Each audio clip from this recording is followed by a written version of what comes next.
আসসালামু আলাইকুম। যারা ডিগ্রি অনার্স মাস্টার্সের স্টুডেন্ট আছেন তাদের অ্যাডমিট কার্ড থেকে শুরু করে ফর্ম ফিল আপ সহ বিভিন্ন সমস্যা হয়ে থাকে জাতীয় বিশ্ববিদ্যালয়ে আসার প্রয়োজন হয়। জাতীয় বিশ্ববিদ্যালয়ের আর এই যে এটা হচ্ছে গেট দিয়ে যদি আপনি সরাসরি সামনের দিকে আসেন, এখান দিয়ে সরাসরি প্রশাসনিক ভবন এবং ভিতর দিয়ে আপনি ডিগ্রি ভবনেও যেতে পারবেন। এখানে বিভিন্ন দিক নির্দেশনা আছে, বিভিন্ন জায়গায় লেখা আছে আপনার কোথায় হেল্প লাগবে সেটা আপনি কিন্তু জানতে পারবেন। যাই হোক, আমরা এই ভিডিওতে আপনাদেরকে অনেক গুরুত্বপূর্ণ তথ্য দেব, যেটার মাধ্যমে আপনি খুব সহজে এখানে এসে হেল্প পাবেন।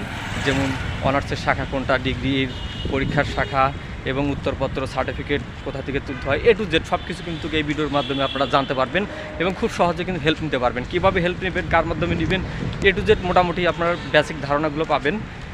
আপনারা অবশ্যই আলামিন আইটিভিডি এবং আলামিন একাডেমি দুটো ইউটিউব চ্যানেলে সাবস্ক্রাইব করবেন। ভিডিওর ডিসক্রিপশনে লিঙ্ক দেওয়া আছে। আমাদের ফেসবুক পেজের সাথেও যুক্ত থাকবেন। এই যে এটা হচ্ছে আরেকটা ভবন, গ্লাসের ভবন।